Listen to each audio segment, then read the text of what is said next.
La gasolina es como la sangre en las arterias de la economía nacional. Su presencia o ausencia determina en buena medida el dinamismo o el estancamiento de procesos productivos y de la vida en sociedad. Y para la sociedad cubana y nuestro modelo económico en constante transformación, además del oro negro, ha ganado protagonismo el dólar y su fluctuante valor en el mercado cambiario ilegal.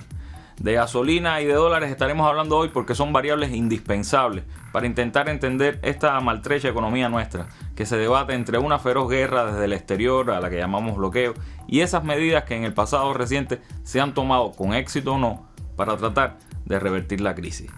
Esto es Con Filo, un espacio para mostrar con todos los matices las noticias, los hechos, las matrices de opinión que circulan en los medios y en las redes sobre la realidad cubana. Vamos a rasgar la costura de la manipulación mediática y adentrarnos en la arista filosa de los acontecimientos.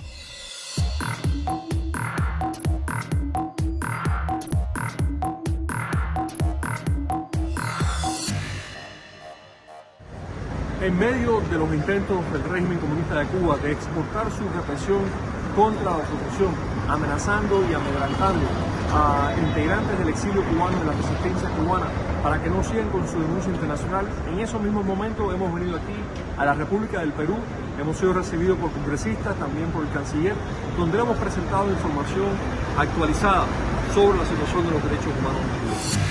Podríamos hablar de Boroná y su denuncia de que los estamos amedrentando, o de una muy conocida artista cubana que fue de visita a la casa de un influencer del odio, para decepción de muchos, incluso del propio influencer, que la catalogó como cobarde porque fue a su encuentro pero no dijo las palabras mágicas: dictadura, libertad, represión.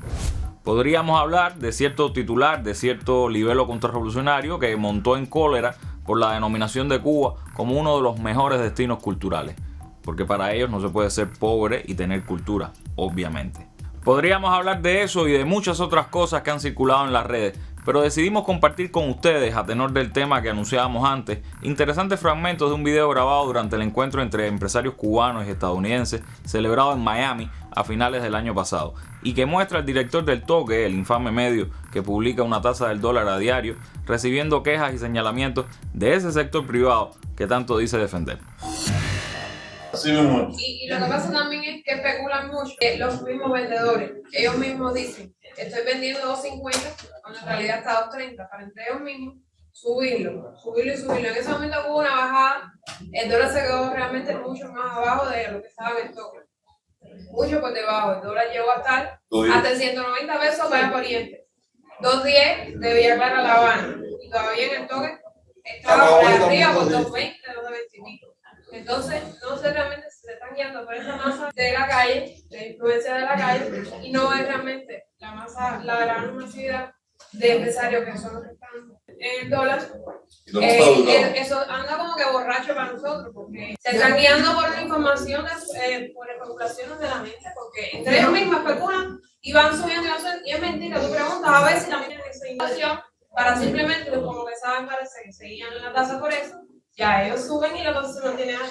Por favor, aterricen, porque ustedes nos están llevando a nosotros a un punto que tú no tienes una idea. ¿Cuánto de los tentáculos de cada uno de nosotros que trabajamos tanto, se están moviendo irracionalmente por las decisiones que probablemente falten en el algoritmo? Ni a los más exitosos empresarios del sector privado les acaba de convencer esa tasa, pero por supuesto, ese no es un problema que nosotros debamos resolver, allá ellos. Lo que sí nos debe preocupar es que a esa tasa ilegal se le valide, conscientemente o no, desde el sector público, ya sea desde las empresas estatales como desde funcionarios gubernamentales, o que no hayamos logrado crear otro referente, uno propio, que sirva de guía a los distintos actores económicos que tienen hoy que lidiar ineludiblemente con el manipulado algoritmo del toque. Pero a los vaivenes del dólar, los reales y los inducidos, se les debe sumar un factor muy cercano en el tiempo: las nuevas medidas anunciadas por el primer ministro en la Asamblea Nacional y que ya comienzan a concretarse. El precio de la gasolina en Cuba aumentará más del 500% en febrero, como parte de una serie de medidas para tratar de disminuir el fuerte déficit fiscal. El litro de la gasolina regular pasará a costar el equivalente a $1.10, mientras que la especial subirá hasta un valor equiparable a 1.30. Las autoridades también dispusieron que los turistas extranjeros comenzarán a pagar el combustible en divisas. La gasolina es el termómetro de un país, literal, de la economía de un país es el termómetro, porque ya te digo, todo depende de la transportación, todo. El gobierno, que subvenciona casi todos los servicios y bienes básicos, busca revertir la crisis que enfrenta el país por los efectos de la pandemia, las sanciones de Estados Unidos y las distorsiones internas de su economía. Nos afecta a todos porque está muy caro, el poder adquisitivo no da para eso. Pero bueno, hay que seguir viviendo, no hay otra. Adelante. Aumenta el precio del combustible, aunque se mantiene un precio mayorista similar, que no vaya a la siempre curiosa ficha de costo de los boteros. Aumenta el precio del transporte en general, pero se mantiene el precio de las guaguas urbanas, la vía de transporte mayoritaria. Aumenta la tarifa de electricidad, pero solo para altos consumidores. ¿Funcionarán estas medidas? ¿Reducirán el déficit fiscal? ¿Lograrán que avancemos en pos de subvencionar personas y no productos o servicios? A ello volveremos más adelante. Por ahora, pasemos a otro tema que también ha tenido mucha repercusión en las redes, y lo haremos a través de una colaboración especial con el proyecto El Necio. La bienvenida al periodista Pedro Jorge Velázquez, por primera vez a cargo de En la Mira. Muchos me han pedido que haga un video sobre qué creo de FEPCUBE, Patria y Vida. Y bueno, casualidad que ese video cae aquí en Televisión Nacional justamente en exclusiva para Confilo. ¿Se me mueve el micrófono? No. Bueno, vayamos al grano. FEPCUBE, un equipo que nace tras varios intentos fallidos de otros equipos parecidos. De hecho, todos tienen una serie de siglas. Por aquí dejo el anterior, que tenía creo 5 siglas. Este ahora tiene 7. Parece que mientras más letras le sumes a la sigla, más importante es. Bueno, FEPCUBE nace buscando algo que quizás ustedes no han interpretado. El objetivo de FEPCUBE es dividir a la afición cubana. Sí, exactamente ese. Olvídese de la otra perolata, del amor por el béisbol, de Patria y Libertad, del equipo de los cubanos libres. Sí, todos esos son eslogans vacíos que lo que buscan en sí es dividir a la afición cubana. Vieron exactamente lo que pasó en Miami en pleno Clásico Mundial y dijeron, bueno, esta es la oportunidad de politizar más aún este asunto y a la vez de sacarle un poquito de eso mismo. Cuando los de FEPCUBE comenzaron a pensar cómo dividir a la afición cubana, cómo hacer que los cubanos entiendan que este es el verdadero equipo Cuba, cómo hacer que los cubanos se identifiquen con este equipo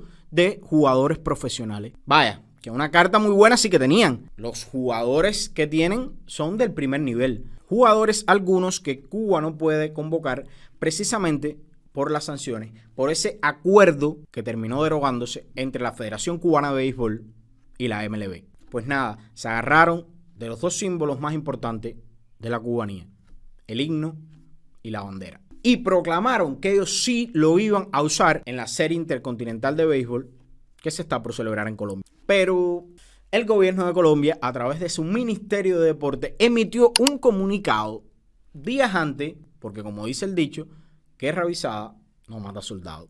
¿Qué dice ese comunicado? Tranquilos, que aquí tengo un resumen. Bueno, primero advierte que es un evento de carácter privado e institucional, es decir, que el mismo no es organizado por la Federación Colombiana de Béisbol. También que es un torneo que no está avalado ni por la Confederación Mundial de Béisbol y Softball ni por el Comité Olímpico Internacional. El evento no cuenta con financiamiento del Ministerio de Deporte de Colombia. El evento no cumple los requisitos establecidos, atiendan esto, en la legislación deportiva colombiana vigente. El Ministerio de Deportes de Colombia además rechaza las acciones y manifestaciones de la FEPCUBE que pretende utilizar el nombre, la representación y los símbolos patrios de la República de Cuba. El uso de estos símbolos se interpretaría como una clara infracción a los derechos constitucionales y deportivos de la República de Cuba. Este es el comunicado que ellos no se esperaban. Bueno, en verdad, otro sitio, Playoff Magazine, aclara que se están poniendo de acuerdo para ver qué van a hacer ante esta posición del gobierno colombiano. Incluso ya recularon y dijeron que si hace falta no van a utilizar ni la bandera ni el himno, porque al final sería un fracaso para ellos que les prohibieran participar en este torneo después de tanto bombo y platillo. Vamos terminando como comenzamos, a ritmo de dólar y gasolina. Y lo hacemos con un invitado que llega a nuestro programa gracias a la también muy especial colaboración de la corresponsal de Telesur en Cuba, Fabiola López, quien gentilmente nos cedió algunos fragmentos de una entrevista que les realizara a Luis Emilio Aybar, director del Centro de Investigación Cultural Juan Marinelo, que opinó sobre estas medidas y que hoy lo tenemos casi en exclusiva para Confilo.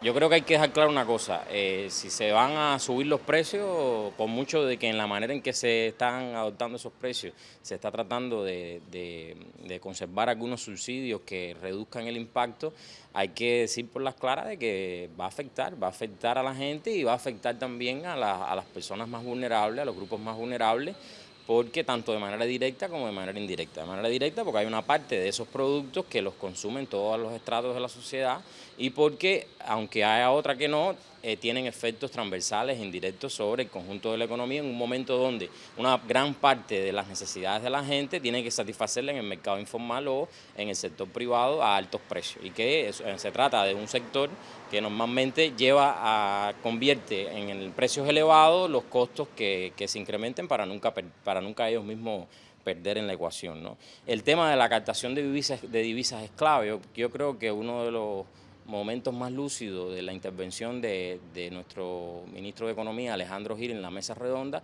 fue cuando abordó por las claras cómo el crecimiento desregulado o no lo suficientemente regulado del sector privado ha implicado que el Estado ha dejado de captar un monto significativo de esas divisas que empiezan a tener su propio mecanismo de circulación en función de objetivos e intereses que no necesariamente son sociales, cuando el Estado entonces no puede respaldar determinados objetivos sí de carácter social para los cuales es imprescindible obtener divisas. El objetivo político número uno en un contexto de crisis como este debe ser incrementar la producción, incrementar la exportación, y no por gusto digo que es un objetivo político, no solo económico. Por tanto, los métodos para lograrlo no pueden ser solo económicos. Y por último, hay que reducir y regular los procesos de concentración de riqueza. Si el pastel se achica, y en lo inmediato no vas a poder ampliarlo, tienes que buscar la manera de repartir mejor ese pastel. Habrá que tomar contramedidas, debemos dejar de subvencionar productos y servicios, pero también habrá que subvencionar a personas. Pero lo que más preocupa en realidad a la gente, al pueblo, no es un grupo de medidas en particular, sino la creciente desigualdad. Lo que golpea a muchos no es la evidente necesidad de recortar gastos, de ajustarnos el cinto, sino el hecho de que mientras la mayoría vivimos tiempos muy difíciles, los hay que están viviendo su momento de mayor éxito. ¿Por qué unos caminarán más o pagarán más por una gacela mientras desfilan por las calles carros del año recién importados? ¿Por qué unos ahorrarán mientras hay quien tiene dinero para pagarse un consumo absurdo de electricidad? ¿Por qué me limitaré de visitar a mi familia en otra provincia si los hay que viajan el mundo con dinero obtenido mediante especulación y porcentajes apabullantes de ganancias? Ese es el kit del asunto. Cómo enfrentar la necesaria acción contra distorsiones en nuestra economía para hacerla crecer pero no crecer en desigualdad. En la imprescindible batalla contra esa desigualdad y por la justicia social nos va la revolución, nos va el socialismo. La inmensa mayoría de nuestro pueblo no cree en el discurso de los boroná y los influencers del odio, ni quiere la privatización de nuestra economía. La gente, el pueblo, cree en valores como la justicia, la equidad, porque quiere, en definitiva, más socialismo. Esa sigue siendo nuestra batalla mayor. Síganos en nuestras redes sociales y recuerden que regresamos el martes justo después de la novela, para seguir analizando lo mejor que podamos esas polémicas que se dan en las redes y en las calles y que muchas veces son combustible, caro combustible, para cualquier campaña enemiga. Y lo intentaremos seguir haciendo con filo y con mella. Mella con mayúscula. Chao.